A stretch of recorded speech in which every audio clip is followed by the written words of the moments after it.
सन्नो इंद्रो बृहस्पतिः सन्नो विष्णुरुक्रमः नमो ब्रह्मणे नमस्ते वायु त्वमेव प्रत्यक्षं ब्रह्मासि त्वामेव प्रत्यक्षं ब्रह्म वदिष्यामि ऋतं वदिष्यामि सत्यं वदिष्यामि तन्मामवतु तद्भक्तारमवतु भवतु मामवतु भक्तारम्। ॐ शान्ति शान्ति शान्ति। शङ्करं शङ्कराचार्यं केशवं बादरायणं सूत्रभाष्यकृतो वन्दे भगवन्तौ पुनः पुनः। ईश्वरो गुरुरात्मेति मूर्तिभेदविभागिने व्योमवद्व्याप्तदेहाय दक्षिणामूर्तये नमः। गुरुर्ब्रह्मा गुरुर्विष्णु गुरुर्देवो महेश्वरः गुरुः साक्षात् परं ब्रह्म तस्मै श्री गुरवे नमः।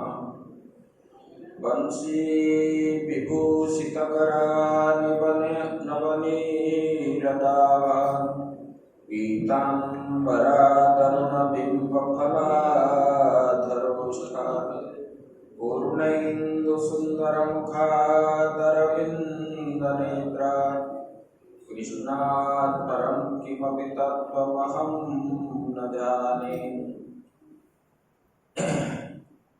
नारायणं नमस्कृत्य नरं चैव नरोत्तमं देवीं सरस्वतीं व्यासं ततो जयमुदीरये। मूकं करोति वाचालं पङ्गुं लङ्घयते गिरिं यत्कृपातमहं वन्दे परमानन्दमाधवम्। सच्चिदानन्दरूपाय विश्वोत्पत्त्यादिहेतवे तापत्रयविनाशाय श्रीकृष्णाय वयं नमः। बोलिए सच्चिदानंद भगवान की, सद्गुरुदेव महाराज की, श्रीमद्भागवत महापुराण की। ओम नमः पार्वती पते हर हर महादेव।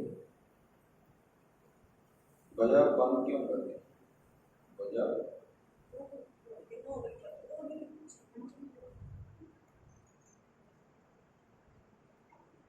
ओम शरणं हरि ओम शरणं ओम शरणं हरि ओम शरणं ओम शरणं हरि ओम शरणं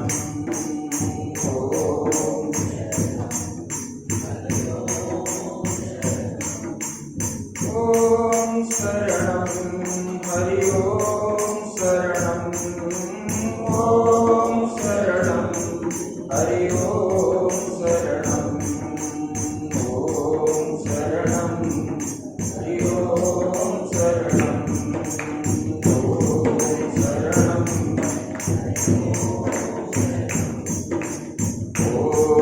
शरणं हरि ओम शरणं ओम शरणं ओम शरणं हरि ओम शरणं ओम शरणं हरि ओम शरणं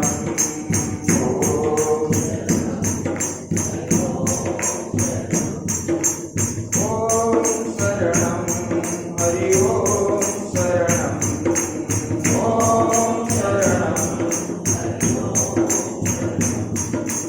ओम शरणं हरि ओम शरणं ओम शरणं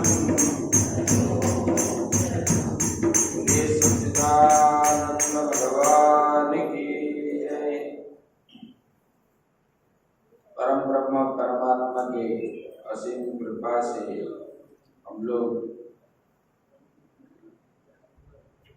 ये चतुर्मास के अवसर पर श्रीमद् भागवत श्रवण करते हैं। शास्त्र में आया तो श्रोतव्य मंतव्य निधिध्यासितव्य,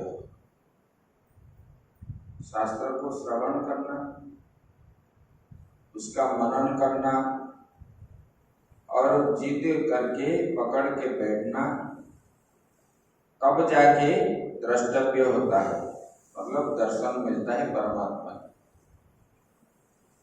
ये उपनिषद में मैत्रेय जी को याज्ञवल्क्य ऋषि ने बताया।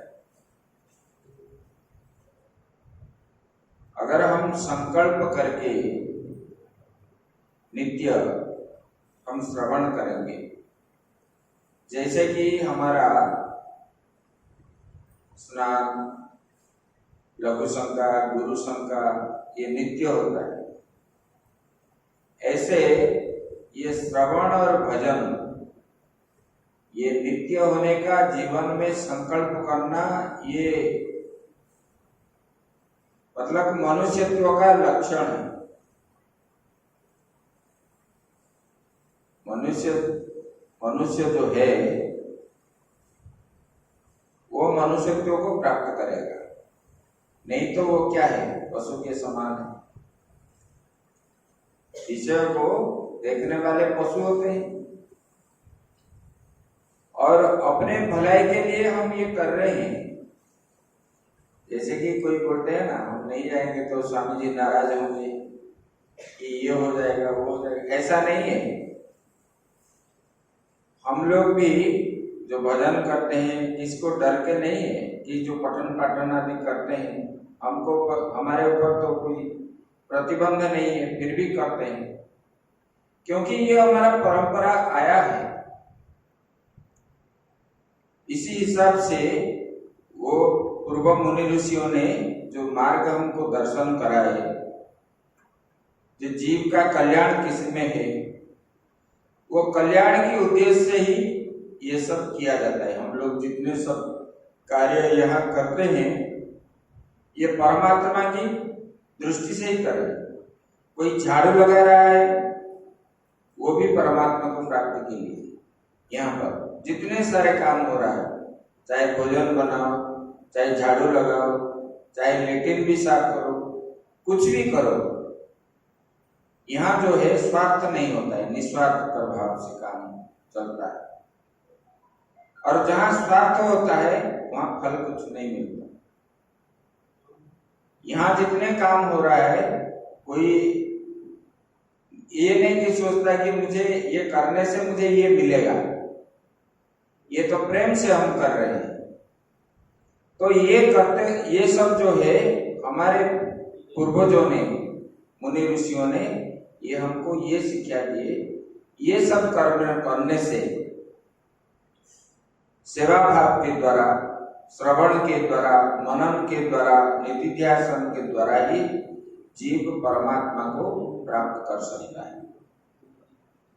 और परमात्मा को हम प्राप्त नहीं करेंगे तो ये जीवन बेकार है, पशु जैसा है, कुत्ते, बिल्ली, गौ आदि जैसे, ऐसे ही बस खाओ पियो पैसा कमाओ, यही है। तो इसलिए मन में दृढ़ संकल्प लेकर के आगे हम कैसे बढ़ेंगे, परलोक का जीवन कैसे सुधरेगा, इस लोक का भी सुधरेगा, ये करना चाहिए। तो हम लोग कल तक सुन रहे थे श्रीमद् भागवत का प्रारंभ हुआ, ग्रंथ के बारे में सुने। तो यहाँ बताए कि ये पंचम वेद रूपी ग्रंथ है, और बताए गए, आगे बताएंगे ये भगवान के वांग्मय मूर्ति है। साक्षात स्वयं परम ब्रह्म परमात्मा भगवान श्री कृष्ण ही श्रीमद् भागवत में विराजमान करते हैं, द्वादश स्कंद में बताएंगे। और कल आप लोग सुने, ये ग्रंथ जो है ऐसे वैसे नहीं है, किसी संप्रदाय परक नहीं है, और ये जो है मतलब परमात्मा की प्राप्ति के लिए ही इसमें जो श्लोक लिखा हुआ है ये साधन है। जैसे हम छत के ऊपर चढ़ते हैं तो सीढ़ी की जरूरत है, ऐसे ये श्रवण करके हम लोग उसका मनन चिंतन हर समय करेंगे तो अपने अंदर जो मैल है, गांठ पड़ा हुआ है, वो जन्म जन्मांतर के पाप जो है वो मिट जाएगा। और जब पाप मिट जाएगा, राग द्वेष अहंकार ये सब अंदर से चले जाने पर ही परमात्मा जीव को प्राप्त होते हैं, ये बताए। यथा ह्यवहितो ब्रह्मण्येर तारुष्वेक स्वयोनिषु नान्यव भाति विश्वात्मा भूतेषु च तथा पुमान। बोले कि देखो, ये जो है अग्नि तो एक है, अग्नि एक होने पर विभिन्न प्रकार के लकड़ियों में विभिन्न प्रकार के अग्नि जलता है। बोले कि बन्नी स्वयं नानेम भाति विश्वात्मा, ऐसे नाना भाव से वो अग्नि दिखता है। इस प्रकार विश्वात्मा भी एक है, सबके आत्मा के रूप में अंतरात्मा में बैठने वाला वही परमात्मा एक ही है। लेकिन हम जो है अनेक प्रकार दिखते हैं, हाथी में भी है, चींटी में भी है, मनुष्य में भी है, गौ में भी है, ये सब में आत्मा एक ही है, अलग कोई नहीं है। न जायते म्रियते वा कदाचित्, ये आत्मा का कभी ना उत्पन्न होता है, ना ये भी मिटता है, ना जल में डूबता है, ना धूप में सूखता है। इस प्रकार इनके इसमें कोई क्रिया नहीं होती, अभिक्रिया, क्रियाशील नहीं होती। तो इसलिए ये आत्मा सबके रूप में भिन्न भिन्न नहीं है, हम सब एक ही है। मेरे अंदर जो है आपके अंदर भी वही है, उनके अंदर भी ऐसे है, चिट्ठी के अंदर भी वही है, वही आत्मा सबके अंदर एक ही भाव से ही रहता है। लेकिन हम अज्ञान के कारण अलग अलग हमको दिखता है। जैसे कि हम 50 घड़ा रख देंगे, घड़े में पानी रख करके रखेंगे तो बड़े छोटे घड़ा, और सब में सूर्य की परछाइयां दिखती है हमको, तो कहीं छोटा दिखता है, छोटे में छोटे दिखे, बड़े में बड़ा, लेकिन सूर्य तो एक ही है। इनका परछाई हमको इस प्रकार दिख रहा है, ये भ्रम है, लेकिन सब में जो है एक ही। ये भ्रम के कारण हमको अलग अलग अलग अलग दिख रहा है। ऐसे अपने अंदर जो आत्मा है वो भी एक ही, यही बता रहे। और ये होने के बाद सुत जी ने बता दिए, बोले कि इसमें आत्मा के अतिरिक्त और कुछ चीज है ही नहीं संसार में। वही सृष्टि स्थिति प्रलय का कारण बनते हैं, वही परमात्मा से उत्पन्न हुए ब्रह्मा और विष्णु और शिव जी, ये जो सात्विक गुण वाले विष्णु हैं उनके द्वारा पालन होता है, और रजोगुण वाले ब्रह्मा जी के द्वारा सृष्टि बनती है, और जो है तमोगुण वाला रुद्र रूप शंकर जी के द्वारा ये सृष्टि प्रलय होती है। लेकिन जो परमात्मा है वो एक ही है। बोले कि वो परमात्मा कैसा है?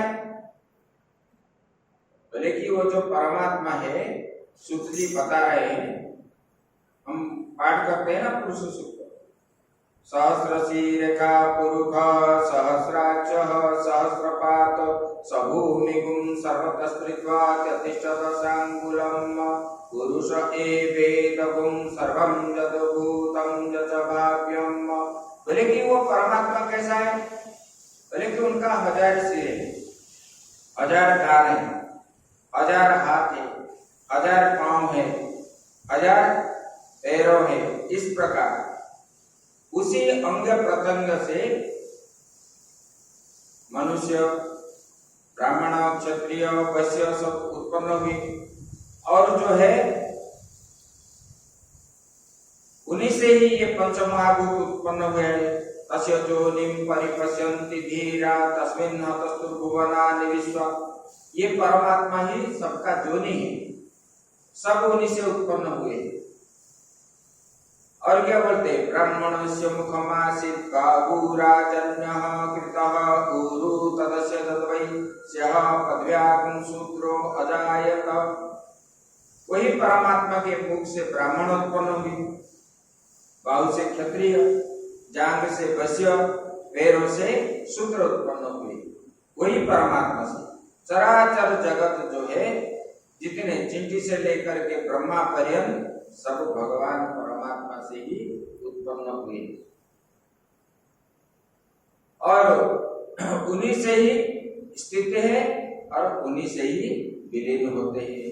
प्रलय काल में सब वही परमात्मा के अंदर ही सब सो जाते हैं, समा जाते हैं, ऐसे उन्होंने बताए। बोले कि ये सब जितना लीला है सब ये परमात्मा। जब परमात्मा प्रलय के बाद एक से अनेक होने का उनके मन में इच्छा होती है। इच्छा तो परमात्मा को भी कैसे होती है? इच्छा तो नहीं होना चाहिए, क्योंकि जीव को इच्छा होना चाहिए, परमात्मा को तो इच्छा होना नहीं चाहिए। लेकिन बताते हैं वो जो माया शक्ति है, परमात्मा के जो माया शक्ति है, ये माया शक्ति को चरितार्थ करने के लिए, परीक्षण करने के लिए वो सृष्टि बनाते हैं। तब जो है प्रकृति को, मतलब तीनों गुण का समाहार को प्रकृति बोलते हैं, सत्व रज तम। वो प्रकृति के अंदर क्षोभ जब प्रकृति होता है तब परमात्मा फिर सृष्टि प्रारंभ करते हैं। यही क्रम है उनका। लेकिन उन्हीं से ही उत्पन्न है, उन्हीं से स्थित है, उन्हीं से प्रलय है। तब सनोकादि मुनि ने अवतार के बारे में पूछ रहे हैं। देखिए ये भगवान कितना अवतार है, हर युग का, हर मनवंतर का जो है 4 युग का एक मनवंतर है। इसी प्रकार सब मनवंतर का वो पूछ रहे हैं भगवान ने कैसे अवतार लिए। क्योंकि भगवान अवतार क्यों लेते हैं?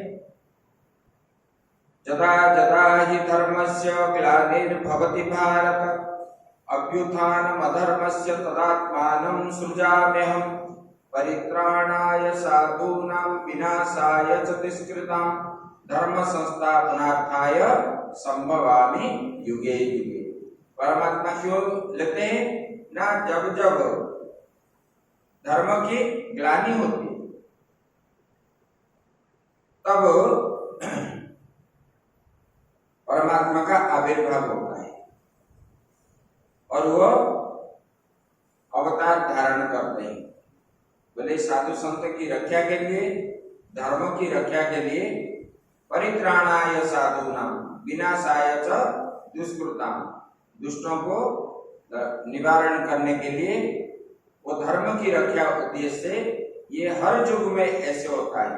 ऐसे कि इसी युग में हुआ और कई युग में नहीं है, ऐसा नहीं है। इस प्रकार बोले कि हर युग में भगवान का जो अवतार है, अभी वो बता रहे हैं सुत जी ने। जगृहे पौरुषं रूपं भगवन् महदादिभिः संपुतं षोडश काल माधव लोको शिशुक्षया। बोले कि सृष्टि के आदि में भगवान ने लोक के निर्माण की इच्छा की।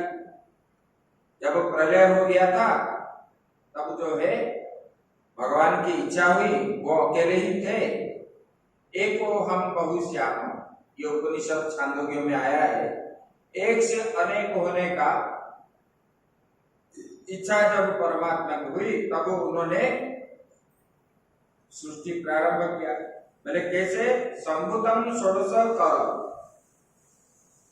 षोडश कला मतलब 16 कला विशिष्ट ये सृष्टि उन्होंने किया। बोले कि ये 16 कला क्या है? बोले कि पंच ज्ञानेन्द्रिय, पंच कर्मेंद्रिय और पंच महाभूत 15 हो गया, और मन जो है ये 16 कला है, 16 कला। तो बोले कि भगवान उसी से जोग निद्रा में रहे और जल के अंदर सोने लगे, अनंत शयन की भगवान नारायण। और उन्हीं से उनके नाभि कमल, नाभि से एक कमल उत्पन्न हुआ और उन्हीं कमल से प्रजापतियों का उत्पन्न हुआ। प्रजापतियों के स्वामी जो ब्रह्मा जी है, पहले ब्रह्मा जी आए, ब्रह्मा जी उत्पन्न हुए और ब्रह्मा जी से सब सप्त ऋषि उत्पन्न हुए और सनक सनंदन ये सब उत्पन्न हुए। ये जो है कुमार अवतार है, भगवान का कुमार अवतार है। सनक सनंदन सनत कुमार, ये जो 4 भाई है, ये कौमार सर्ग में, सर्ग मतलब सृष्टि, ये आविर्भूत हुई। ये ब्रह्मा के रूप में अवतार ग्रहण की, ब्राह्मणों के रूप में, और ये ब्रह्मचर्य पालन किया और समस्त उपदेश करने लगे सबको। उसके बाद फिर जो है यज्ञों के स्वामी कौन है? भगवान है। ये पृथ्वी पहले पानी में थे, ऐसे बाहर नहीं था, चारों ओर जल ही जल है। जब ब्रह्मा जी,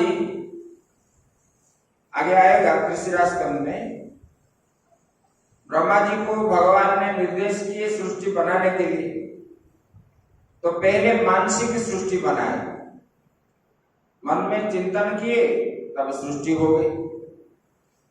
तो पहले ये 4 भाई उत्पन्न हुए, सनक सनंदन आदि। उसके बाद रुद्र उत्पन्न हुए, सप्तर्षि उत्पन्न हुए, अंत में मनु और शत्रुपा मानसिक सृष्टि में उत्पन्न हुए।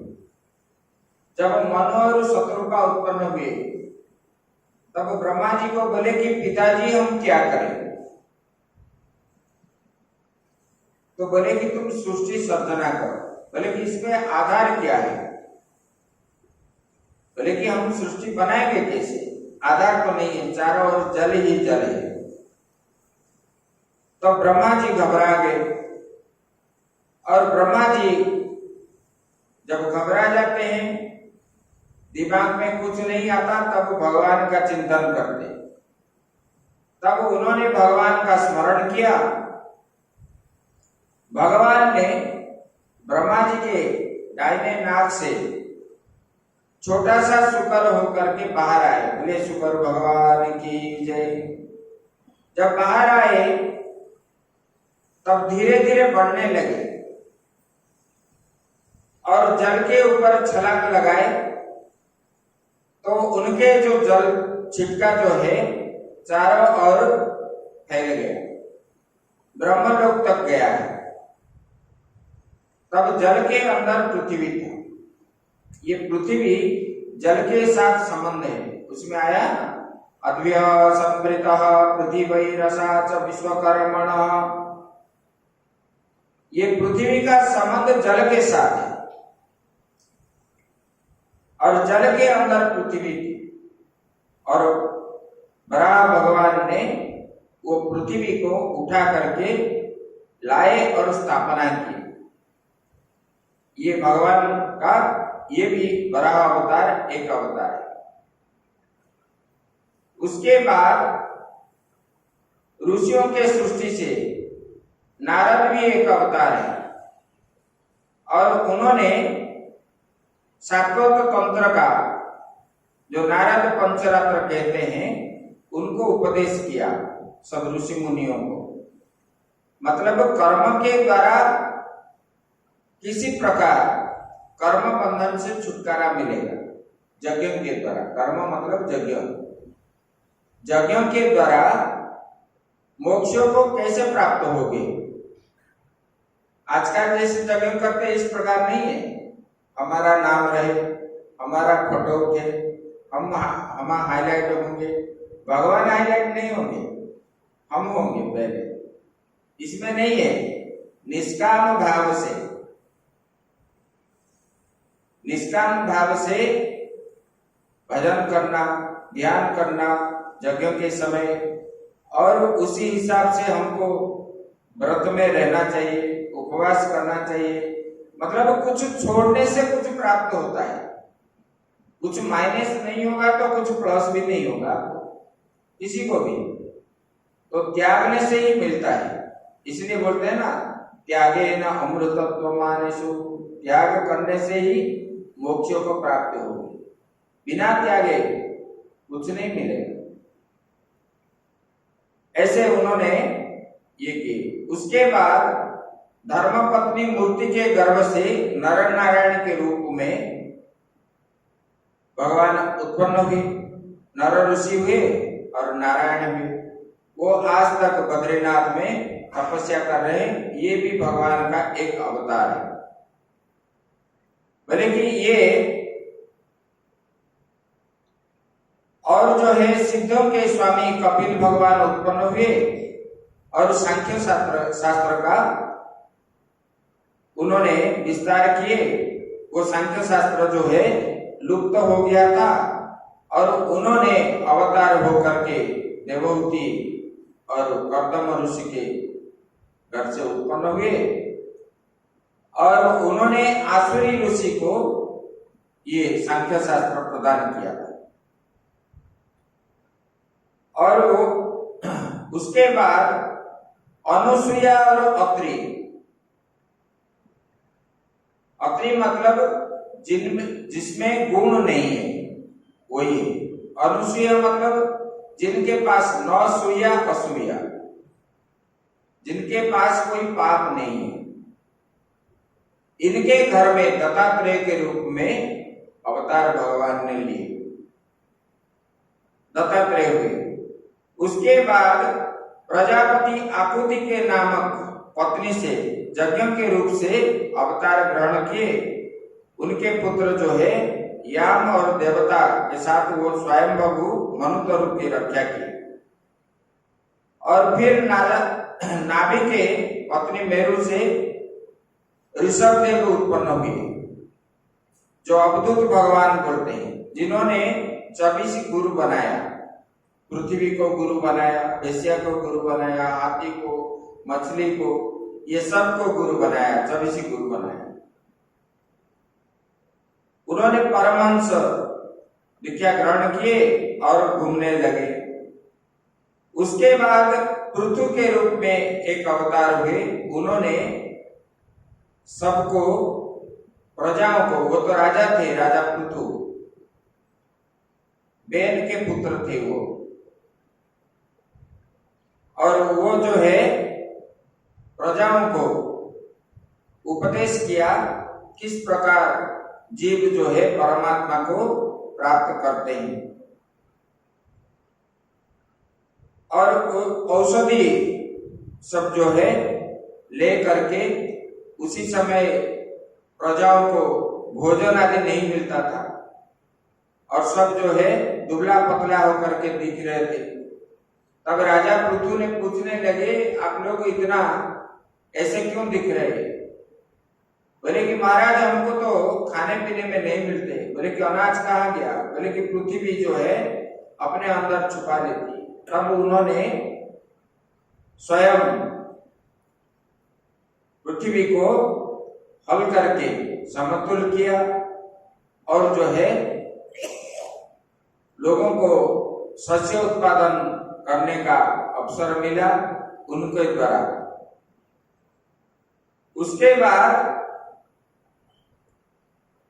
जब चाक्षुष मनंतर आया, बोले कि सारे त्रिलोक जो है पृथ्वी मतलब स्वर्ग मर्त्य पाताल ये जो है जल में डूब गया। और ये जो है डूबने के बाद मत्स्य के रूप में भगवान ने मत्स्य अवतार लिए और वेद का रक्षा किया। उसके बाद जब समुद्र मंथन हुआ, देवासुर मिलकर के समुद्र मंथन किए। मंथन करने से अमृत प्राप्त होता है और उसी समय भगवान मंदर पर्वत तो ये धारण नहीं कर पाए नागमाता वासुकी, तो इन लोगों को बड़ा कष्ट हुआ देवता और असुर को, तो उन्होंने मंथन करना संभव नहीं हुआ। तब भगवान ने कच्छप अवतार लिया और मंदरांचल पर्वत के नीचे रहे, तब इन्होंने मंथन की। उसके बाद धन्वंतरी हुए, धन्वंतरी होकर के समुद्र से निकले, अमृत लेकर के आए। उसके बाद अमृत बांटने के लिए देवता और राक्षस के अंदर मोहिनी रूप भगवान ने धारण की और फिर जो है नृसिंह रूप धारण किए हिरण्यकशिपु को मारने के लिए। और बलि से दान लेने के लिए भगवान ने वामन अवतार धारण किए, जिनके एक पैरों में सारा त्रिलोक आ गया है ऐसे। उसके बाद जो है परशुराम अवतार लिए, क्योंकि राजाओं ने क्षत्रियों ने ब्राह्मण धर्म को नष्ट कर रहे थे, तब उनको शिक्षा देने के लिए ये परशुराम का अवतार भगवान ने लिए। 24 बार क्षत्रियों को संहार करके फिर उनका घमंड तोड़े, फिर जो है ये रहा। उसके बाद बोले कि सत्यवती के गर्भ से पराशर जी के द्वारा वेदव्यास उत्पन्न हुए, ये भी भगवान का एक अवतार है। बोले कि ये वेद रूपी ज्ञान को चारों ओर जो है, क्योंकि उन्होंने देखने लगे कि द्वापर युग के लोग ये वेद का अर्थ नहीं समझते और उनको जो है समझना कठिन होता है, तब उन्होंने ये किए, मतलब वेद को व्याख्यान किए, 18 पुराण किए, इस प्रकार उन्होंने व्याख्यान किया। उसके बाद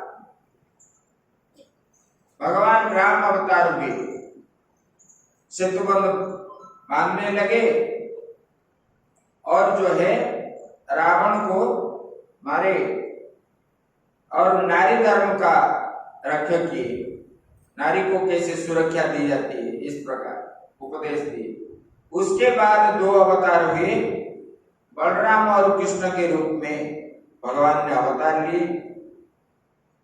उसके बाद फिर मगध में भगवान बौद्ध के रूप में उत्पन्न हुए। उसके बाद फिर लेंगे, अभी वो अवतार नहीं हुए, कल्कि अवतार भगवान लेंगे जब म्लेच्छ राज्य बनेगा, धर्म नहीं रहेगा, अधर्म ही फैलेगा, उसी समय भगवान ने ब्राह्मण के घर में उत्पन्न होंगे, हो करके म्लेच्छों को संहार करेंगे, तब धर्म को स्थापना करेंगे। इसी प्रकार भगवान का अवतार उन्होंने बताए। बोले कि हे सौनकादि ऋषि, बोले कि आप लोगों ने जो जो प्रश्न पूछा था मैंने आपको दे दिया। बोले कि उसके बाद बता रहे हैं, व्यास देव जी के बारे में बता रहे। बोले कि ये व्यास देव जब द्वापर युग आया, उसी समय उन्होंने एक बार सरस्वती नदी के तट पर बद्री आश्रम में, बद्रीनाथ आश्रम उनका है, वहां पर निवास करते थे और उन्होंने ध्यान से देखे, मतलब कलियुग के लोग किस प्रकार होंगे। अभी जो हम यहाँ सब देख रहे हैं, उसी समय द्वापर युग में वो देख रहे थे, ध्यान में देखे, त्रिकालदर्शी थे उन्होंने। लोग इस प्रकार होंगे, किसी के बात नहीं मानेंगे, गुरु शिष्य में नहीं, परंपरा नहीं रहेगा, पिता पुत्र का संबंध भी नहीं रहेगा और अराजकता सृष्टि होगा, लोग धर्म की आस्था नहीं रखेंगे और सब अर्थाभिमुखी होंगे, अर्थ कमाने के पीछे दौड़ेंगे। ये सब जो देखे, तब उनके मन में क्षोभ प्रकाश हुआ। तब उन्होंने 4 वेद को अलग अलग किए, ऋग, यजुर, साम, अथर्व, फिर 18 पुराण बनाए, फिर अंत में महाभारत बनाए। महाभारत बनाने के बाद, महाभारत में ऐसा कोई चीज नहीं है जो महाभारत में नहीं है।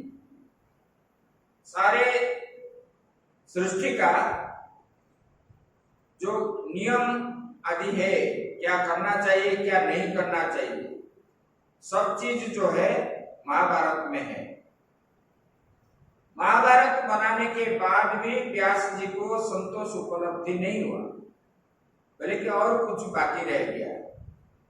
बोले कि लोग तो इनको सीखेंगे महाभारत के द्वारा, लेकिन परमात्मा की प्राप्ति नहीं हो पाएगी कलियुग के लोग। क्योंकि उद्धव जी ने भी पूछे, बोले कि भगवान आपने जो सांख्य कहे, योग कहे, भक्ति मार्ग कहे, जितने सब आपने हमको उपदेश किए, कलियुग के लोग ये सब करना उन लोगों के पक्ष से कठिन हो जाएगा। ऐसे एक साधन बताइए जिस साधन के द्वारा जीव का कल्याण होगा, मुक्ति प्राप्त होगी, जैसे पूछ रहे थे। ऐसे व्यासदेव जी को भी ये हुआ मन में कि ये लोगों का कल्याण कैसे होगा, परमात्मा को जीव कैसे कलियुग में प्राप्त करेगा। लेकिन परमात्मा के इस चरणारविंद में मन अगर नहीं रहे तो उनको कल्याण नहीं होगा। तब व्यासदेव जी चिंतित अवस्था में थे, उसी समय नारद जी आकर के वहां पर उपस्थित हुए। नारद जी बोले, जब आए तब नारद जी को देख करके व्यासदेव जी खड़े हो गए। खड़े होकर के उनको पूजन आदि किए। फिर नारद जी उनको पूछने लगे, पराशर्य महाभाग भवतः कचिदात्मना परितुष्यति शरीर आत्मा मानस एव वा। बोले कि हे व्यास जी, पराशर्य महाभाग, पराशर के पुत्र व्यास जी, बोले कि हे व्यास जी, आपके शरीर एवं मन दोनों जो है चिंता से ग्रस्त है, आप संतुष्ट नहीं है। बोले कि भगवान ये बात सच है, मैं तो चिंतित हूं, तब वो बोले कि आप क्यों चिंतित है, आप तो भगवान का, स्वयं भगवान का एक अवतार हो, स्वयं भगवान ही हो, फिर आपको चिंता कैसे हुई? तब उन्होंने बोले मैंने तो सब ग्रंथ रचना कर दिया, लेकिन उसी से भी मुझे संतोष प्राप्त नहीं। बोले किस लिए? ना ये जीव का कल्याण कैसे होगा? तब नारद जी ने बोले आपने तो सब कुछ बनाया, लेकिन भगवान की प्राप्ति के लिए कोई ग्रंथ आपने नहीं बनाया। तो बोले कि सुनो, मैं मेरा पूर्व जन्म की बात मैं बता रहा हूं।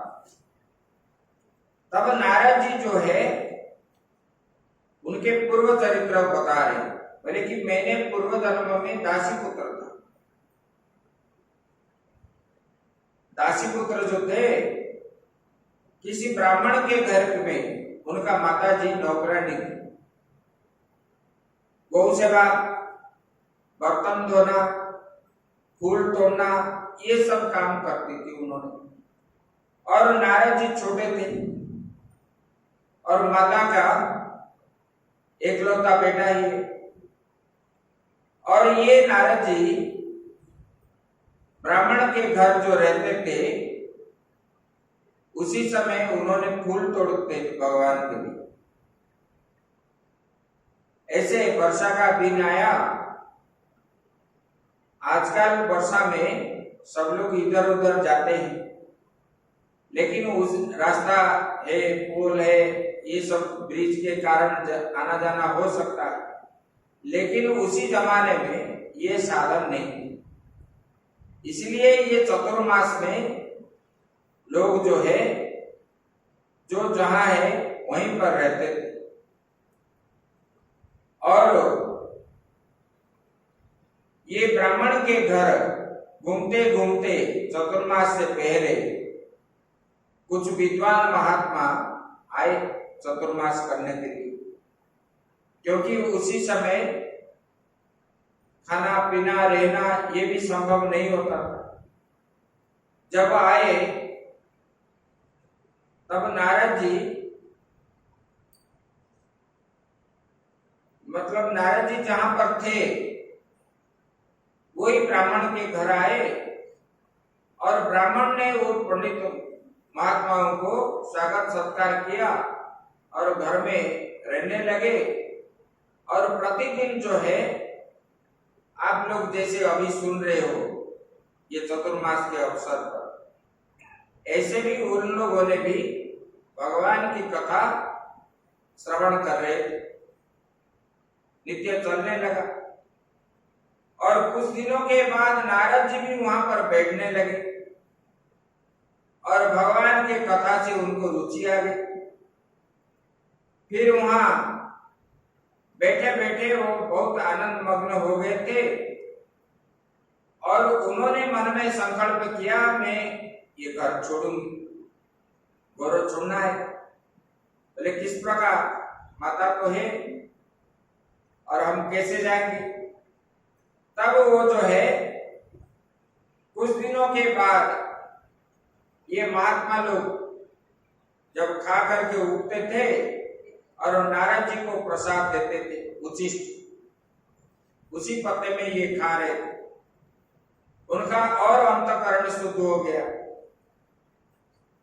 और महात्माओं को जब जाने का समय आ गया,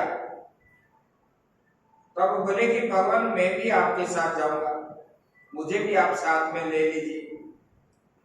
बोले कि नहीं, तुम घर में रहो, माता अकेली है और आप मैं हमारे साथ जाना ठीक नहीं है, तुम्हारा जब समय आएगा तुम जाओगे। बोले कि मुझे कैसे भगवान प्राप्त होंगे, उसी का साधन मुझे बता के जाइए। तब वो महात्माओं ने एक मंत्र दिए थे और उनको लेकर के नारद जी उसी में रहे। और वो मन में महात्मा लोग चलने के बाद वो जा नहीं पाए, माता उनको छोड़ नहीं थी। माता के प्रति उनके भी आसक्ति और माता का भी उनके प्रति आसक्ति। इसलिए वो नहीं जा पा रहे थे। एक दिन क्या हुआ, माताजी अंधेरों में गौशाला में जब गया, वहां सांप काला नाग एक डस लिया तो माताजी वहीं मर गई। जब मर गई तो नारद जी के मन में बड़ा आनंद है, बोले कि मेरा रास्ता जो है साफ हो गया, अभी मैं भगवान का भजन कर सकता हूं। तब उन्होंने पैदल पैदल जो है हिमालय तक पहुंचे, गिरी पर्वत नदी नाल सब अतिक्रमण करके गए और जंगल में एक वटवृक्ष के नीचे बैठ गए। और जब बैठ गए तब उनको जो है ध्यान लगा दिए, भगवान का चिंतन करने लगे। जब भगवान का चिंतन करने लगे तब जो है कुछ क्षण के बाद भगवान उनको दर्शन दिए। और जब दर्शन दिए तब तक ये बैठे, जब भगवान और दर्शन नहीं दिए, देख नहीं पाए, इनके मन में चंचल भाव आ गया। फिर दूसरे बार लगाने लगे, जितना बार लगाना चाहे फिर भी जो है और दर्शन नहीं मिला। जब दर्शन नहीं मिल तब जो है उनके मन में क्षोभ हुआ और असंतोष प्रकाश करने लगे। तब जो है उनको आकाशवाणी बोले कि तुम इसी जन्म में मुझे प्राप्त नहीं हो पाओगे, तुम भजन करो। महात्माओं ने जो ज्ञान दिए उसी ज्ञान के अनुसार तुम चलो। अगले जन्म में तुम्हारा अभी कुछ जो बाकी है, तुम्हारा मन अभी साफ नहीं है, उसके अंदर राग द्वेष हिंसा ये सब पड़ा हुआ है।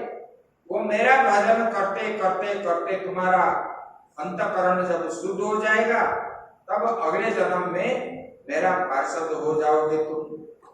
तब नारद जी वो जो आकाशवाणी को श्रवण करके बोले कि मैंने भगवान का भजन ही किया। तब जो है आज मैं नित्य निरंतर भगवान का विस्मृति मुझे कभी नहीं हुई और उसी में मैं आनंद लेता हूं।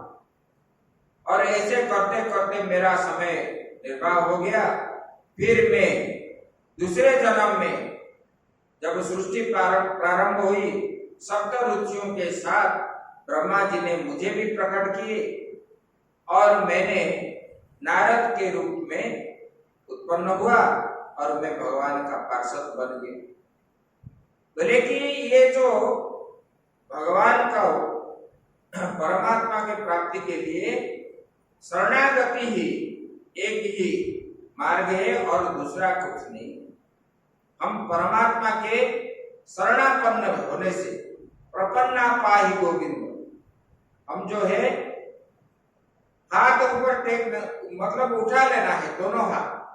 भगवान मैं आपका शरण में, मेरा कुछ नहीं है, मैं कुछ भी नहीं हूं, यही है। इसलिए भगवान बता रहे हैं गीता में अंत में, बोले कि सर्वधर्मान परित्यज्य मामेकं शरणं व्रज अहम त्वां सर्व पापेभ्यो मोक्षयिष्यामि मा शुचः। बोले कि हे अर्जुन, सर्वधर्मान परित्यज्य, धर्म तो एक है, सर्वधर्मान बताए भगवान। बोले कि ये इंद्रियों का जो धर्म है सबको त्याग।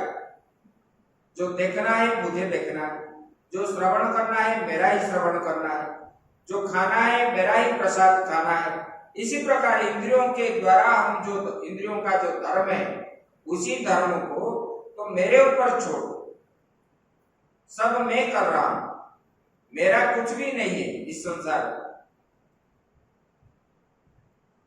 ना कुछ तेरा ना कुछ मेरा, ये जग जोगी वाला फेरा। बोलते हो ना भजन।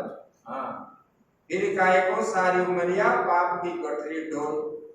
इधर भजन भी बोलते हो, इधर पाप की गठरी भी ढोते हो, करते हो कि नहीं सब कुछ। हाँ, तो फिर क्यों हम जो है जो सत्य है उसको पकड़ना चाहिए। भगवान ने बोले मेरा शरण पन्न जो हो जाता है वो मुझे ही प्राप्त होता है। ऐसे नारद जी बोले आपने तो बनाए लेकिन शरणागति की मार्ग आपने नहीं बनाए। तब जैसे बोले व्यासदेव जी का मन में संतोष आ गया और भगवान को स्मरण किए, फिर जो है ये श्रीमद् भागवत का उन्होंने रचना किए, जिसको सुन करके पाठ करके घर में देखो व्यासदेव जी ने 360 दिन के लिए 360 अध्याय बनाए। घर में जिसका पाठ होता है नित्य भागवत एक अध्याय शाम के समय या सुबह जो भी है, उनके घर में कभी अशांति नहीं फैलती और उनको कभी धर्म अर्थ काम मोक्ष 4 पुरुषार्थ उनके प्राप्त होते। श्रद्धा के साथ उनको वंदन करना है, पूजन करना है, फिर उनको खोल के पाठ करना है भगवान जैसे, ऐसे मानकर जिसके घर में होता है उसके घर में शांति ही शांति है। शांति जो है परमात्मा के अतिरिक्त और किसी वस्तु में हमको नहीं मिलेगा। हम चाहे भले ही 1000 जगह हम भटके, आपको आज जो है किसने दे देगा 5 करोड़ या अरब रुपया, आप उससे शांति मिलेगा? आपको नींद नहीं आएगी, चोर आ जाएंगे, विजिलेंस आ जाएंगे, क्यों आ जाएंगे, और आपका दिमाग और क्या है किधर किधर घूमेगा। अरे क्या खरीदना है, कैसे रहना है, क्या करना है। ये शांति जो है परमात्मा में ही शांति, ये सब बाह्य वस्तु में, इसलिए बोलते हैं ना अल्पे सुखम नास्ति, उपनिषद में बता रहे छांदोग्य। ये नाम रूपात्मक जो जगत हमको दिख रहा है इसमें शांति कभी नहीं है। बोले किसमें शांति है? बोले कि भूमि व सुखम, परमात्मा में ही शांति है। इसलिए परमात्मा का ही चिंतन करना चाहिए। भले आप कर्म करो, मैं आप जो कर्म कर रहे हो कैसे सोच होना चाहिए, मेरे लिए मैं नहीं कर्म कर रहा हूं कि मेरे बाल बच्चे के लिए मैं नहीं कर रहा हूं, मैं अभी जो कर्म कर रहा हूं ये भगवान के लिए कर रहा हूं। ये संपत्ति भी जो है भगवान का है। भगवान हम ऐसे सोच रखेंगे तो भगवान आकर के हमसे ले लेंगे? नहीं तो लेंगे। लेकिन हमारा सोच बदलना कठिन बन जाता है। ये बाल बच्चे जमीन जायदाद ये सब जो है ये परमात्मा का ही, हमारा कुछ भी नहीं है। ये जब सोच आ जाता है तब जो है जीव भगवान का हो जाता है। जब तक आप समर्पित नहीं होगे तब तक भगवान आपको लेंगे ही। कैसे लेंगे? ऐसे। और नारद जी का ये सब जो है सुनने के बाद व्यासदेव जी ने आनंद हो गए और जो है ये बनाए श्रीमद् भागवत रूपी ग्रंथ को बनाए, और जिसको पाठ करके जीव जो है मुक्ति मिलती। ये भाद्रपद पूर्णिमा से शुरू होते हैं, फिर भागवत पूर्णिमा जो है उसी में समाप्त होता है, फिर उसी दिन शुरू करते हैं, उसको बोलते हैं भागवत जन्म दिन उनका है, भाद्रपद पूर्णिमा के दिन। और घर में हवन आदि करते, बच्चों को खीर आदि खिलाते घर में, तो घर में सुख शांति प्राप्त होती। इस प्रकार किया जाता है। और जिसके घर में भागवत पाठ नहीं है कलियुग में, उसमें अशांति ही अशांति, ये बता रहे। आगे ये भागवत जो है पुराण जो बनता है तो किसी को लेकर के बन रहा है, और यहाँ परीक्षित और सुखदेव जी को लेकर के बना हुआ है। सुखदेव जी के बारे में तो पहले बता दिए किस प्रकार विरक्त महात्मा थे, और वो जहां पर भिक्षा करने के लिए जाते थे और गौ धोने के लिए जितना समय, इतना समय तक वो बाहर ही खड़े रहते, सिर झुकाकर, सिर उठा करके, और दूध देने के बाद उधर ही पी करके उधर से चल जाते, भजन करते थे। भगवान के व्यतीत वो संसार का और कुछ चीज नहीं जानते। तो व्यासदेव जी ने जो रचना की है ये ग्रंथ किसी के हाथ देंगे, उनके मन में चिंता है तो मैं किसी को दूं? मतलब जिनके पास त्याग हो, वैराग्य हो, इसी प्रकार। तब उन्होंने चिंतन किए सुखदेव जी को देना है, लेकिन सुखदेव जी तो जन्म होते ही जंगल की ओर चले गए और वृक्ष कोटर में उन्होंने छुप गए और आए ही नहीं। फिर उनको कैसे लाना है? तब फूल तोड़ने के लिए अपने शिष्यों को भेजने लगे उसी जंगल में। और भागवत का सुंदर सुंदर जो श्लोक है वहां सब बोलने लगे। अहो बकीयम स्तनकालकूटम जिंघासयापाययदप्य सात्वे लेभे गतिं नात्रचितं ततोन्यम कन्वा दयालुं शरणं व्रजेम। ये श्लोक जब बोलने लगे व्यास जी के शिष्यों ने, तब सुखदेव जी ने बाहर आए। ये श्लोक का अर्थ ये है, अहो बकीयम स्तनकालकूटम। देखो भगवान को मारने के लिए बकासुर भी गया था, अघासुर भी गया था, पूतना भी गई थी अपने स्तन में भी विष लगा कर। फिर भगवान ने उनको हिंसा भी नहीं किए, मारे भी नहीं, और उन्होंने उनको मुक्ति दिला दी।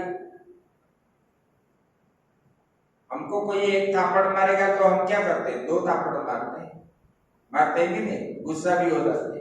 देखो भगवान को मारने के लिए आए ये राक्षस लोग, कितना दंड भी दिए, फिर भी भगवान ने उनको मुक्ति दे दी। और इनसे और दयावान संसार में और कौन है? कंबा दयालु शरणम व्रजेम। संसार में भगवान से अतिरिक्त और कौन है जो जीव को दया दिखाए? एक तो माँ है, दूसरा भगवान है, उसके अतिरिक्त और कोई नहीं है। तब व्यास सुखदेव जी ने ये श्लोक जब सुने, भगवान का ऐसे सुंदर सुंदर श्लोक उन्होंने गान करने लगे। जब उन्होंने आकर के पूछने लगे शिष्यों को, ये श्लोक तुमको कहां से मिला? ना हमारे गुरु जी ने सिखाया। बोले कि हमको भी सिखा दो।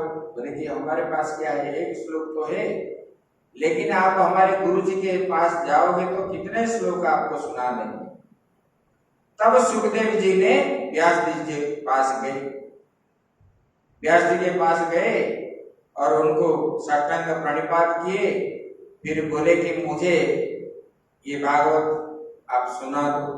बोले कि ऐसे वैसे नहीं सुनाएंगे, आप जन्म होते ही भागे, अभी सुनने के बाद आधा में भाग जाओगे तो फिर पहले संकल्प करो, भागोगे नहीं।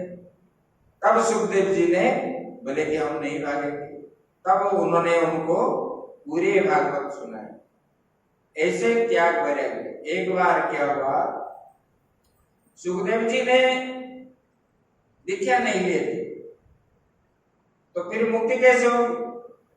तो गुरु कैसे बनाए?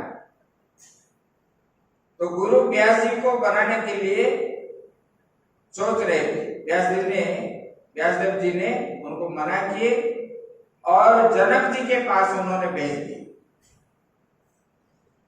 जनक जी को गुरु बनाए सुखदेव जी। और जब गए वहां पर, जनक जी यज्ञशाला में बैठे थे, वाम भाग में उनके पत्नी भी थी सुनैना, और ध्यान में बैठे हुए थे। और सुखदेव जी जब पहुंचे, नवतरुणी आदि स्त्री जो है कम उम्र वाले, उनको सब स्वागत सत्कार किए। और उन्होंने जनक जी को पूछने लगे, बोले कि हमारे महाराज अभी ध्यान में है। जब देखें तो ध्यान में है। जब ध्यान में है तब बोले कि हम क्या करें, प्रतिज्ञा करना पड़ेगा। और जब देख लिए, बोले कि इनको गुरु करने के लिए मुझे भेजे यहाँ, और ये उनके पास क्या त्याग है, अपने के पत्नी को लेकर के वो बैठे हैं, मन में थोड़ा बहुत ऐसे प्रकार आ गया। फिर बोले कि अरे मैं कैसे ऐसे सोच रहा हूं, मुझे तो पाप लगेगा। फिर आकर के चुपचाप बैठ गए। ये जनक जी को मालूम हो गया, क्योंकि वो सब ध्यान के माध्यम में जानते थे, त्रिकालदर्शी थे वो लोग। वो राजर्षि है जनक, मतलब विदेह उनको बोला जाता था। देह होने पर भी देह का भान उनको नहीं था। जैसे कि हम लोग ये शरीर धारण करते, ये हमारा हाथ है, पांव है, शरीर है, कष्ट होता है, ये होता है, हम बोलते हैं, उनका शरीर के प्रति ध्यान ही नहीं था इस प्रकार। इसलिए वो जो है उनको विदेह कहा जाता। और उनका ध्यान टूटा, तब उन्होंने फिर सुखदेव जी को परीक्षा करने लगे। एक दीपक दिए तेल भरकर, बोले कि इनको लो, नगर में घूम के आओ, जैसे भी एक बूंद भी ना पड़े। तो गए घूमने, पूरा घूमने करके आए तो थोड़ा बहुत तो गिर गया था। तब उनको ये ज्ञान हुआ, बोले कि ये मुझे परीक्षा करने के लिए ये भेजे, और ये आत्मज्ञानी है। स्त्री मतलब शरीर रहने पर भी वो विदेह है। जब ये विदेह है, इनके स्त्री के साथ क्या संबंध है, इनको संसार का कोई भी ये नहीं है, तब यही है। इसी प्रकार उन्होंने वहां दीक्षा लिए थे। ऐसे त्याग वैराग्य संपन्न वाला सुखदेव होने के कारण ही व्यासदेव जी ने उनको, क्योंकि अधिकारी चुनते हैं। जैसे कि आपके घर में पुत्र अगर सही ना हो तो उनको घर का भार देना आपको डर लगता है कि नहीं लगता है। ऐसे ही ये शास्त्र बनाने के बाद उपयुक्त पात्रों को देख करके दान नहीं देंगे तो ये शास्त्र जो है शास्त्र जैसे नहीं रहे। तो वक्ता तो हो गए सुखदेव जी, श्रोता भी उसी प्रकार होना चाहिए। तो परीक्षित महाराज जी जैसे, देखो परीक्षित जी इतने बड़े भक्त कैसे हो गए? उनका पूर्व पीढ़ी जो है वो सब भगवान के परम भक्त थे। जब कुछ मुसीबत आता था तो उन्होंने भगवान का ही शरण लेते थे, किसी का शरण नहीं लेते। जब अश्वत्थामा महाभारत युद्ध संपन्न हो गया, संपन्न होने के बाद अश्वत्थामा ने गुस्सा होकर के दुर्योधन के पास गया, बोले कि मित्र तुम मुझे सेनापति बना लो, मैं अपांडवा पृथ्वी में कर दूंगा। तब दुर्योधन ने इनके बात मान करके उन्होंने उनको जो है दे दिया, सेनापति बना दिया, तिलक कर दिया। मतलब वो पड़ा हुआ है, उनका जादूभग्न हो गया और वो युद्धभूमि में पड़ा हुआ था, उठने का क्षमता भी नहीं। उन्होंने टीका तिलक कर दिया। तब अश्वत्थामा आया रात में घुस करके, और द्रौपदी के जो 5 पुत्र सोए हुए थे उनका गला काट करके ले गया। जब ले गया तब इधर द्रौपदी रोने लगी।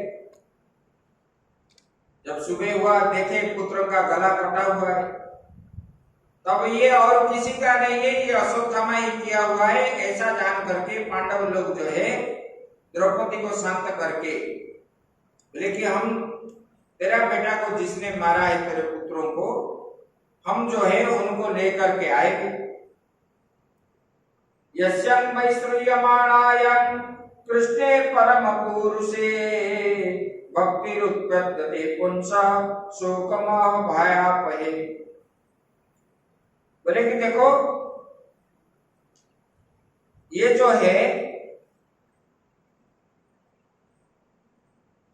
मतलब अश्वत्थामा पांडव आने का देख करके वो भयभीत हो गया, और भयभीत होकर के रास्ता कहीं नहीं निकला। तब उन्होंने तुरंत ब्रह्मास्त्र छोड़ दिया। जब ब्रह्मास्त्र छोड़ दिया तब क्या करेंगे? अर्जुन जो है भगवान को पूछने लगा, कृष्ण कृष्ण महाभावो भक्ता नाम भयंकर त्वमेको दह्यमानाना मपवर्ग संश्रुते। बोले कि हे भगवान, आप सच्चिदानंद घन स्वरूप है और आपका शक्ति भी अनंत है। ये भक्त महाबाहो और भक्तों को अभय प्रदान करने वाले भगवान आप ही हो। बोले कि ये जो है अश्वत्थामा ने ब्रह्मास्त्र छोड़ा है, मैं अभी क्या करूं, मेरा जीवन अभी संकट में है। भगवान बोले कि ये तो छोड़ दिया, लेकिन उनको वापस करने का विद्या उनको मालूम नहीं है। तुम दूसरी ब्रह्मास्त्र छोड़ दो, वही ब्रह्मास्त्र के अग्नि से ही दूसरे ब्रह्मास्त्र जो है वो समाप्त हो जाएगा। तब भगवान का उपदेश मान करके उन्होंने भी छोड़ दी। उस समय प्रलय जैसे होने लगा संसार में। तब जब विपत्ति आता था तो ये लोग भगवान का ही शरण लेते, भगवान को बुलाते। फिर उन्होंने ब्रह्मास्त्र प्रति ब्रह्मास्त्र करके उसको शांत किए और उसके बाद अश्वत्थामा को पकड़ने लगे और रथ के ऊपर उनको बांध करके, जैसे पशु को बांध करके लिया जाता है, इसी प्रकार लेकर के द्रौपदी के पास गए। उवाच चासहन्तस्य बन्धनं नयनं सती मुच्यतां मेषो ब्राह्मणो नितरां गुरु। बोले कि हे अर्जुन, बोले कि मुच्यता उसको छोड़ दो, क्योंकि हम क्षत्रिय हैं, वो ब्राह्मण है और ब्राह्मण को दंड देना क्षत्रिय का धर्म नहीं है। हमारा पूज्य है वो। द्रौपदी ने उनको बोल रही है, बोले कि देखो उनका बंधन खोल दो, बंधना नयनम सती। बोले कि आप उसका बंधन खोल दो अश्वत्थामा का। बोले कि ब्राह्मणो नितराम गुरु, ब्राह्मण हर समय गुरु ही होता है। चार जाति में ब्राह्मण जो है श्रेष्ठ है, वो तीनों वर्ण का गुरु है, इसलिए उनको छोड़ दो। बोले कि देखो मारोदिदस्य जननी गौतमी पति देवता जथा हम मृतवच्छाता रोदिदस्य रोदिम्य श्रुमुखी मुहु। बोले कि मैं जैसे, द्रौपदी बोल रही कि मैं जैसे मेरे पुत्र के लिए रो रही हूं, ऐसे उनकी माता भी उनके पुत्र के लिए रोएगी। आप अगर मार दोगे, उनका एकमात्र पुत्र है और आपका गुरु भी है, गुरु के पुत्र मतलब गुरु ही है, तो गुरु के पुत्र है और फिर वो एकलौता है। हम जैसे हमारे पुत्र जाने पर हम रो रहे हैं, उनके माता भी रोएगी और वो गुरु माता है और ब्राह्मण भी है, इसलिए उनको छोड़ दो। देखो पांडवों के अंदर कितना दया था, सब भगवान के आश्रित है,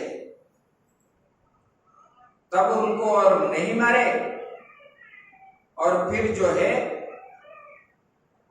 ब्राह्मणों को मृत्यु दंड देना चाहिए, वो जो अश्वत्थामा को, क्योंकि उन्होंने बाल हत्या की।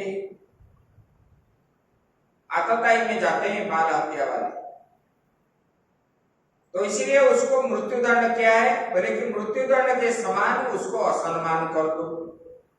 उनको मुंडन करवा दिए और उनके मथे में जो मणि था वो मणि को निकाल करके ले गए, तब वो जो है श्रीहीन होगी।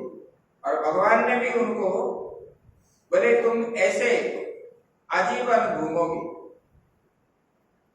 ऐसे भी भगवान ने उनको श्राप भी दिए, तुमने जो कर्म किया है तुमको कोई देखेगा नहीं, तुमको जो दर्शन करेगा उनको भी पाप लगेगा, इसलिए वो विक्षेप हो करके घूम रहे हैं। वो चिरंजीवी साथ में वो भी आते हैं। ऐसे मतलब पांडवों ने जब जब उनको विपत्ति आती थी उस समय जो है वो भगवान का ही शरण लेते। इधर जो है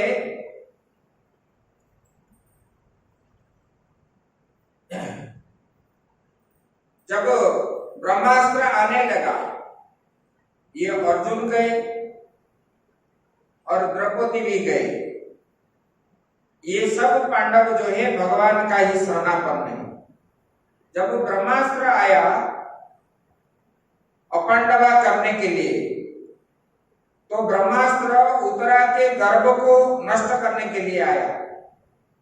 नष्ट करने के लिए आया तो उत्तरा ने ना भीम को बुलाया, ना अर्जुन को बुलाया, ना युधिष्ठिर को बुलाया, ना नकुल सहदेव आदि को बुलाया, किसी को नहीं बुलाया।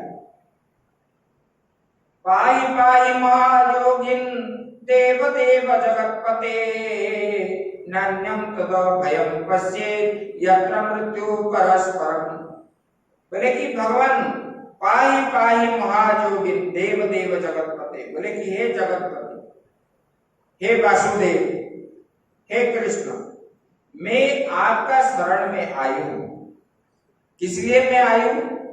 भीम नकुल सहदेव युधिष्ठिर इन लोगों के पास क्यों नहीं गई? बोले कि इसलिए आई हूं, सबको मृत्यु घेर के रखा है, सब मृत्यु के भय में है, सब मरेंगे, लेकिन भगवान आप जो है अच्युत है, इसलिए मैंने आपकी शरण में आया हूं। और मैं मरने के लिए नहीं डर रही हूं, मेरे गर्भ के अंदर आपके भक्तों के वंशज है। भगवान आपके भक्तों के वंश का रक्षा करना आपका धर्म है, इसलिए भगवान मैं आपके शरण में आई हूं, आप रक्षा कीजिए। तब भगवान ने सोचने लगे जो गर्भ के अंदर है वो तो मुझे बुलाता नहीं है, फिर मैंने कैसे जाऊं? बोले कि अरे वो तो नहीं बुला रहा है, लेकिन उनके माता तो बुला रही है। तो भगवान ने गर्भ के अंदर प्रवेश किया। बोले कैसे? कृष्ण बोले कि उन्होंने हमारा ये जो अंगूठा है ना, ये अंगूठा जितना है इतने आकार बन करके भगवान ने वहां पर गए और वहां जाकर के गर्भ के अंदर अपने चक्र और गदा से परीक्षित महाराज जी को रक्षा करने लगे।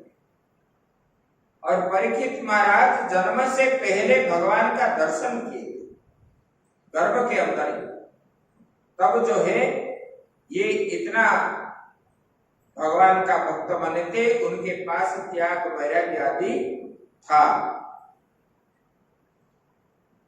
कृष्णाय वासुदेवाय देवकी नंदनाय च नंद गोप कुमाराय गोविंदाय नमो नमः।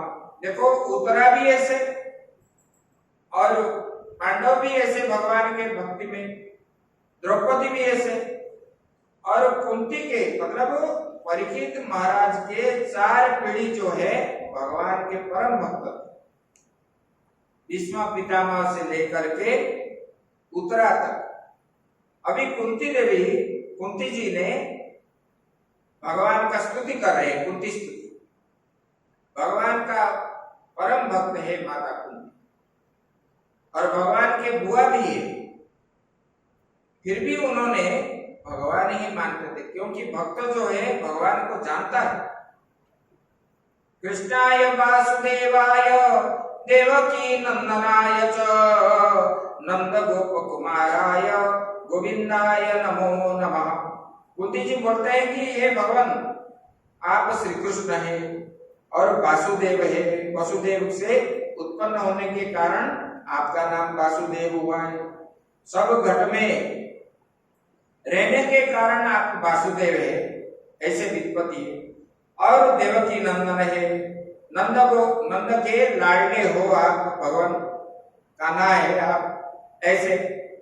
और उसी गोविंद को हम जो है बारंबार प्रणाम करते हैं। देखो उनका स्तुति किस प्रकार का है, एकदम मतलब अत्यंत सरल, और भगवान के प्रति उनका श्रद्धा भी कितना है। जैसे बच्चे बोलते हैं इसी प्रकार अत्यंत सरल है। नमः पंकजनाभाय नमः पंकजमालिने नमः पंकजनेत्राय नमस्ते पंकजाग्रे। बोले कि जिसके नाभि से नमः पंकजनाभाय, जिसके नाभि से पद्म उत्पन्न हुआ है, इसलिए उनका नाम क्या है, पंकजनाभ। और उनका क्या है, बोले कि पंकजमालिने, और उनका कमल की माला वो धारण करते हैं। और उनका आंख कैसा है, कमल पुष्प के समान उनका जो है आंख है। भक्तों का जो है व्याख्यान भगवान के प्रति अंदर से होना चाहिए। अंदर से होने से भगवान क्या होते हैं, भक्तों के सामने ही भगवान विराजमान हो जाते हैं। और हम जब दूर दूर भागते हैं, भगवान भी ऐसे दूर दूर भागते हैं। ये भगवान क्या बोले, ये यथा मां प्रपद्यन्ते तांस तथैव भजाम्यहम्। मुझे जो जिस प्रकार भजन करता है, मैं भी उनको उसी प्रकार भजन करता हूँ। मैं भी भक्त के पीछे दौड़ता हूँ, भक्तों के धूली मेरे सिर में लग जाए। इसी प्रकार आगे तुमको जो है नवम स्कंद में आएगा। और आप सुनो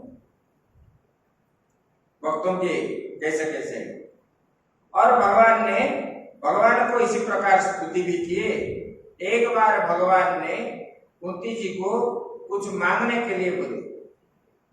मांगने के लिए जब बोले, तब कुंती जी बोले कि भगवान हमको देना है तो आप दुख दीजिए।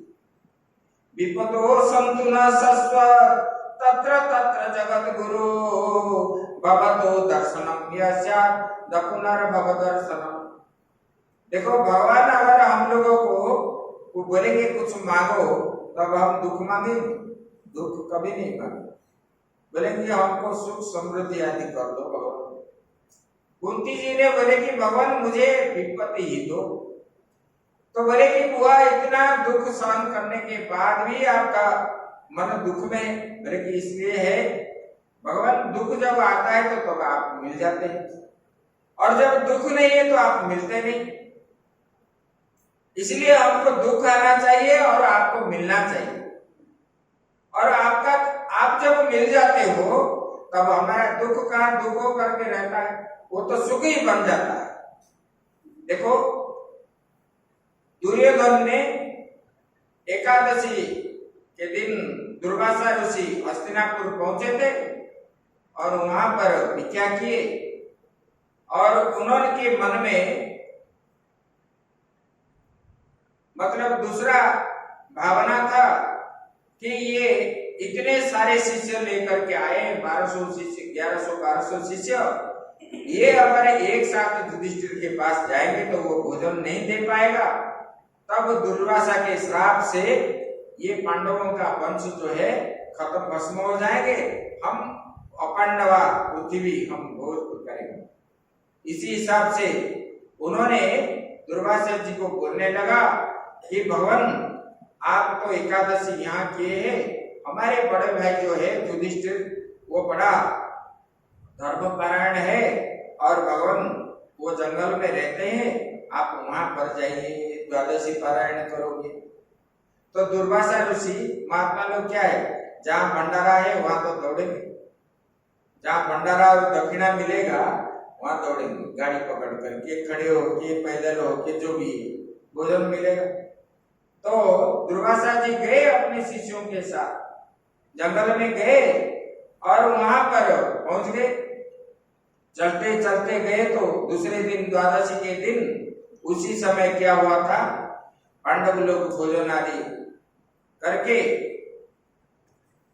खत्म हो गया था और द्रौपदी ने अपना बर्तन धो धा करके रख दी और दुर्वासा जी आए।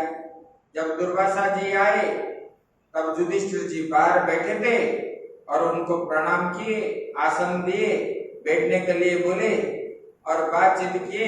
उसके बाद दुर्वासा जी बोलने लगे, हम यहीं भिक्षा करेंगे और हम जाते हैं, स्नान करके संध्या आदि करके आते हैं नदी किनारे से।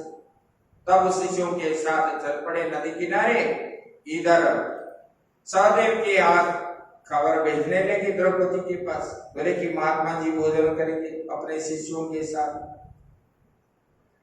उनको जो है जब जंगल में गए, अक्षय पात्र एक प्राप्त हुआ था सूर्यदेव का उपासना कर पांडवों को, और सूर्यदेव ने उनको जो अक्षय पात्र दिए थे, बनाने वाले जो होते हैं वो जब तक भोजन नहीं करेगा वहां से जितना निकालोगे इतना अन्न निकलेगा, कब क्षय नहीं होता। वहां जब परोसने वाला, रुसे करने वाला भोजन कर लेगा तब जो है वो समाप्त हो जाएगा और निकलेगा नहीं। तब बर्तन धो करके द्रौपदी जी ने रख दिए। तब उन्होंने घबरा के, अरे दुर्वासा जी जैसे ऋषि आए, हम अगर भोजन नहीं करेंगे तो वो श्राप दे देंगे, हमारा वंश तो चला जाएगा। ऐसे बोलते बोलते द्रौपदी जी ने भगवान को चिंतन किया। भगवान को जैसे चिंतन किया, भगवान उधर ही पहुंच गए तुरंत ही, और भगवान को तो सब कुछ मालूम था। भगवान पहुंचते ही द्रौपदी की बात नहीं सुने, बोले कि कृष्णा, वो श्रद्धा से उनको कृष्णा मानते थे, उनका बहन भी बनाए थे, क्योंकि एक बार कुछ ऐसे हुआ, उनके ये से चक्र चलाए तो उनके हाथ से खून निकला, तो उन्होंने अपना साड़ी फाड़ करके उनको बांध दिए थे। तब जो है राखी का उसी से ही उत्पन्न हुआ है, आप जो राखी पूर्णिमा बनाते हो, तो भगवान उनको बहन मानते थे और द्रौपदी भी उनको भाई मानते थे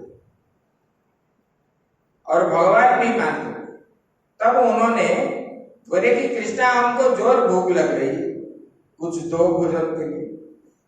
बोले कि कुछ भी नहीं है, एक के सब कुछ भी नहीं है, हम लोग खा लिए और आप अभी मांग रहे हो, हम हमारा अवस्था आप जानते हो फिर भी मांगते हो।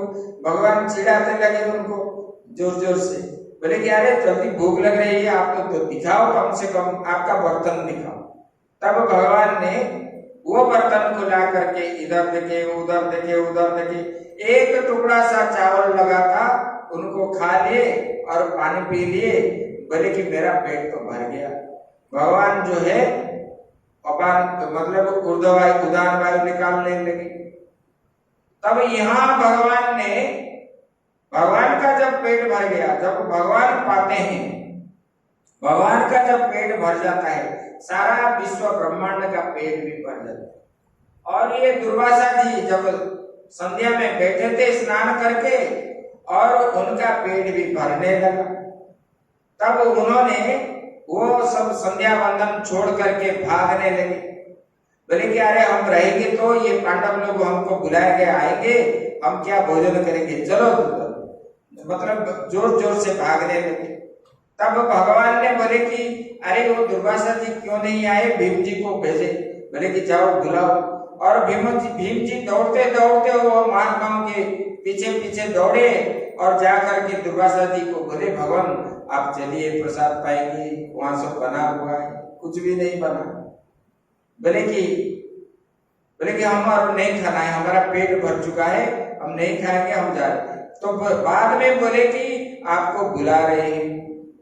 बोले कौन बुला रहा है? बोले कि आपका चेला भगवान श्री कृष्ण। भगवान श्री कृष्ण उनसे और रुक्मिणी और भगवान दोनों दिखिया लिए। बोले कि अरे वो मैं उनका गुरु नहीं, वो तो गुरु है, सबका गुरु है और हम जा रहे हैं, ऐसे करके भागने लगे। देखो, जब भी विपत्ति आए भगवान का जब शरण लोगे तब भगवान ही हमको शरण मुक्ति दिलाने वाले, बाकी संसार में कोई भी मुक्ति दिलाने वाला नहीं। लेकिन हमारा भाव उसी प्रकार होना चाहिए जैसे द्रौपदी का है, कुंती का है। इसलिए कुंती ने बोले कि भगवान हमको दुख ही दीजिए, जब दुख हमको आते हैं तब जो है आप मिलते हो, आप मिलने पर हमारा दुख जो है सुख के रूप में बदल जाता है। ऐसे भक्ति जो है इस प्रकार उन्होंने बोले। जन्मशौर्य श्रुत श्रीभिरेधमान मदपुमान् नैवाहत्य विधातुं वै त्वमा किंचन गोचरम। उसको बोलने लगे, बोले कि ऊंचे कुल में जन्म, ऐश्वर्य, विद्या, संपत्ति के कारण जिसके घमंड बढ़ रहा है वो मनुष्य आपका नाम नहीं लेता। जिनके पास पैसा है क्या बोलते, हमको समय नहीं है, बोलते हो कि नहीं बोलते? अरे भगवान हमको खिला देंगे, हम काम नहीं करेंगे, तो ऐसे भी लोग बोलते हैं। देखो कितना घमंड है। हम जो है जैसे जैसे जो बना हुआ है हम बोलते हैं हम बना लिए। संसार में ये सब पदार्थ हम बनाने का क्षमता हमारे पास है 1% नहीं, कोई भी हमने नहीं, कुछ भी नहीं बनाया। निमित्त हम बन जाते हैं लेकिन हम कुछ नहीं बनाए। सब बनाने वाला वही है, बनने वाला भी वही है। कल आप लोग सुन रहे थे। तो ऐसे बोले कि ऐसे जिनके पास विद्या है, संपत्ति है, ऊंचे कुल में जन्म है, ऐसे वाले लोग आपका नाम नहीं लेते, आपका दर्शन भी नहीं करते। बोले कि जो अकिंचन है, जिसको मिलना कठिन है, इसको भी वो लोग छोड़ देते हैं। ऐसे नमो किंचन मित्ताय निवृत्त गुणवृत्तये आत्मा रामाय संताय कैवल्य पतये नमः। बोले कि भगवान आप जो है निर्धन को परम धन है, आप सब धन से श्रेष्ठ भगवान आप है। आपके अतिरिक्त और कोई धन संसार में पड़ा है नहीं, है कुछ नहीं है। बोले कि किंचन मिताय, बोले कि आप सबका धन से भी बड़ा धन है आप, इसलिए आपको नमो नमः है। और निवृत्त गुणवृत्तये, बोले कि ये जो माया का प्रपंच है आपका ही है, लेकिन आपका होने पर भी आपको वो माया स्पर्श नहीं करती, माया आपसे दूर रहती है। भगवान आत्मा रामाय संताय कैवल्याय नमो नमः। बोले कि भगवान अपने आप ही विहार करने वाले आप परम शांत रूप, एक रूप में ही आप रहते हैं, ना इधर होते ना उधर भी होते, ध्यान में रहते हैं, हर समय एकांत में ही रहते हैं। ऐसे बोले कि मोक्ष के अधिपति आप है और मैंने आपको जो है बार बार प्रणाम करता हूं। इस प्रकार मतलब कुंती जी ने ऐसे उनको जो है बोले।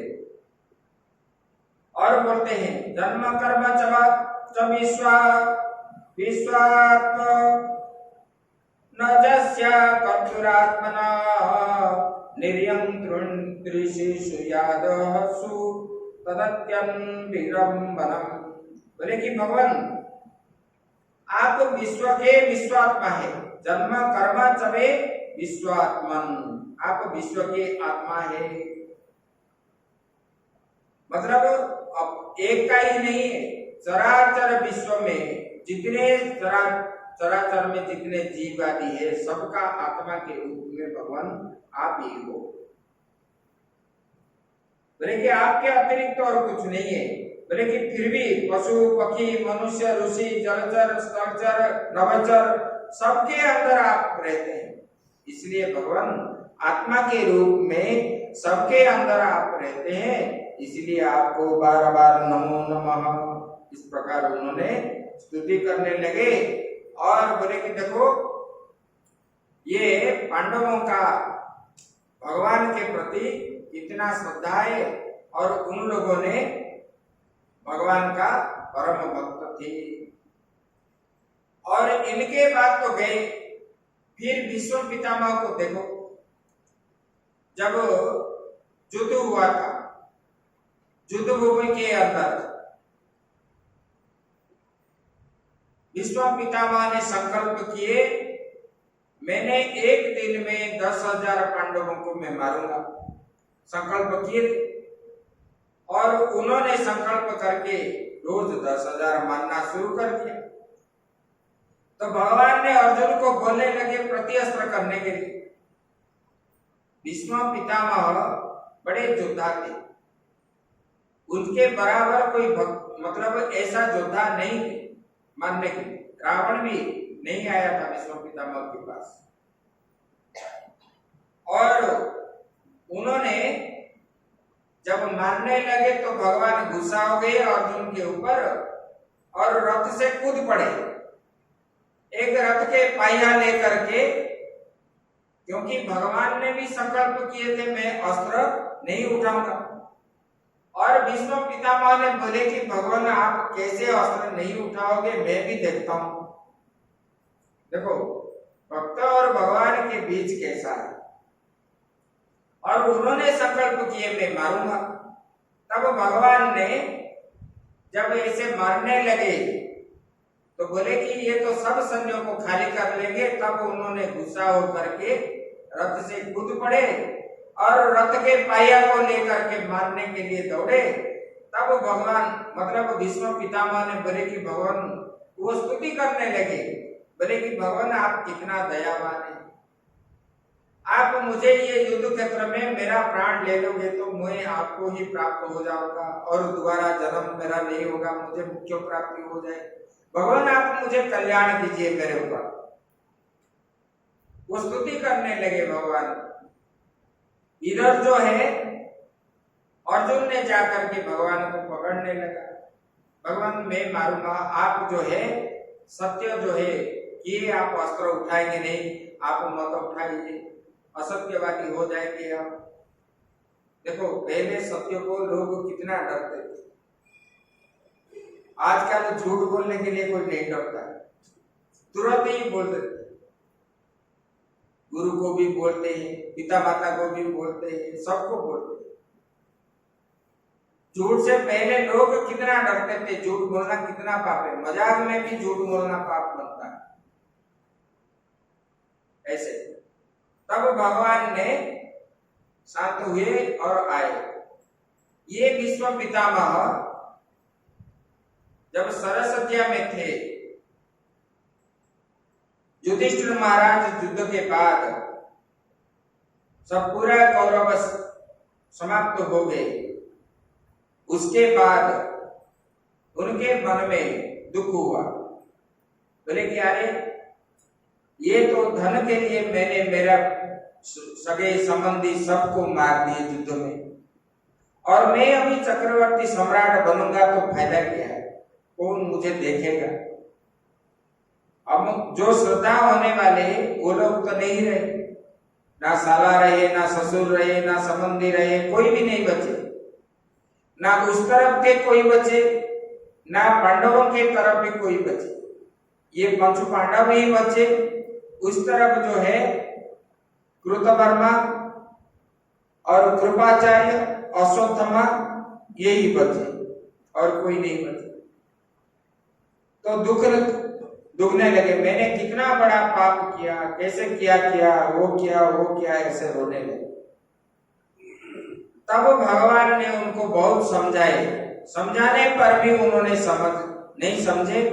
तब उन्होंने भीष्म पितामह के पास उनको लेकर के गए,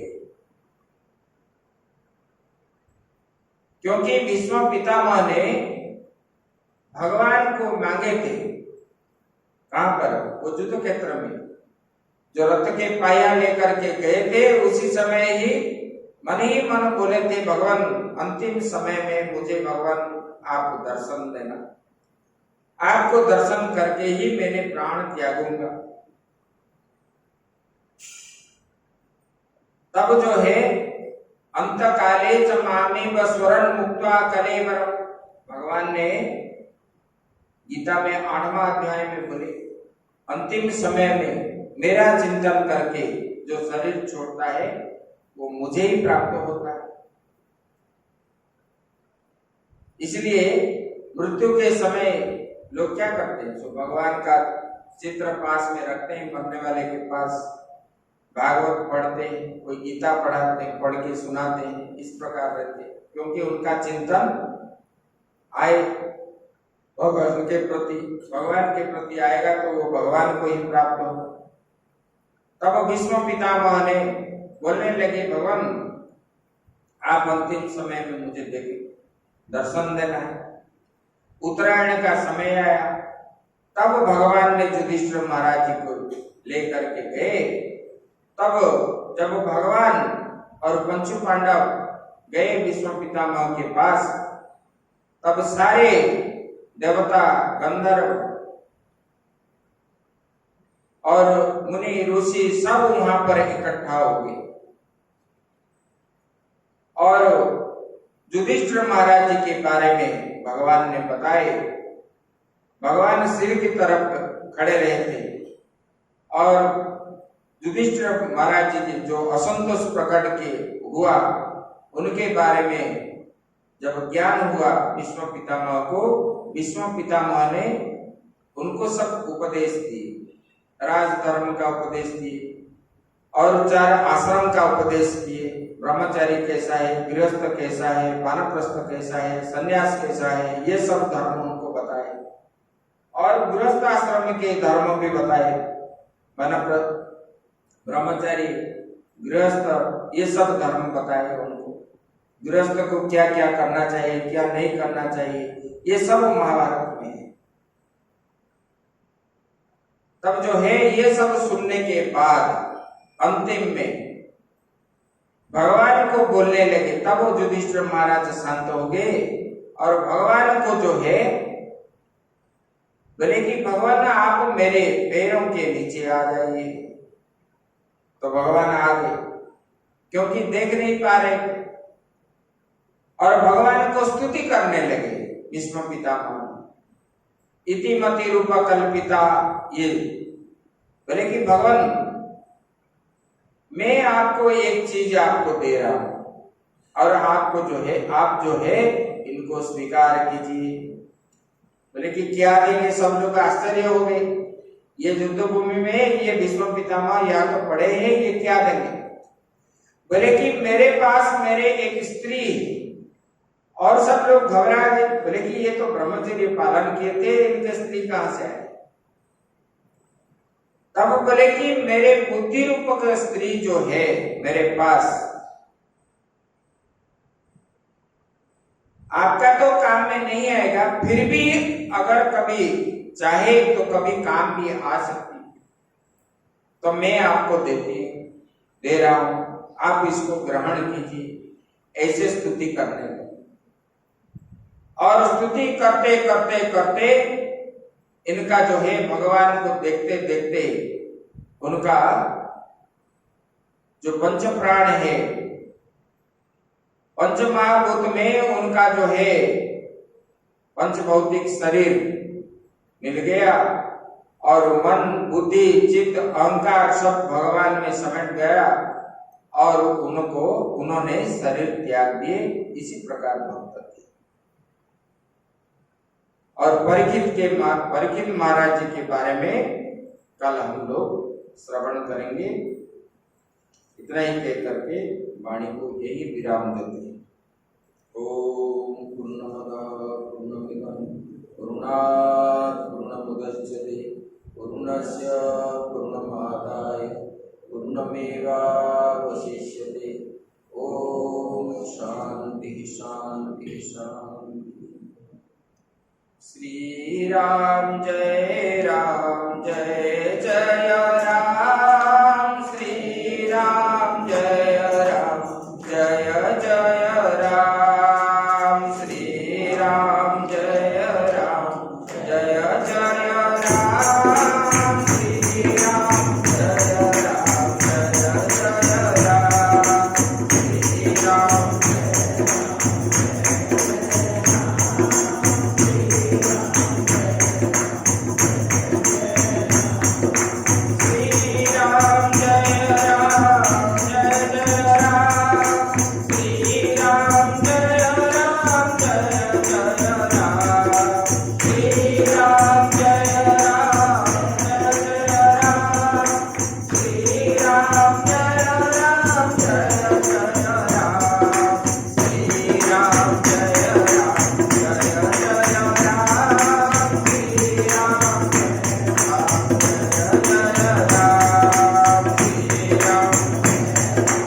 सच्चिदानंद भगवान की, सद्गुरुदेव महाराज की, श्रीमद् भागवत महापुराण की, धर्म की अधर्म का प्राणियों में विश्व का, गौ माता की, गौ हत्या, गंगा जमुना मैया की, नर्मदा मैया की, बद्री विश्वाल भगवान की, द्वारिकाधीश भगवान की जय, रामेश्वर भगवान की जय, बलभद्र स्वामी की जय, सुभद्रा माता की जय, जगन्नाथ स्वामी की जय, चक्र सुदर्शन की जय, श्री बांके बिहारी लाल की जय, गिरिराज महाराज की जय, राधा रानी की जय, काशी विश्वनाथ भगवान की जय, राम लाला की जय,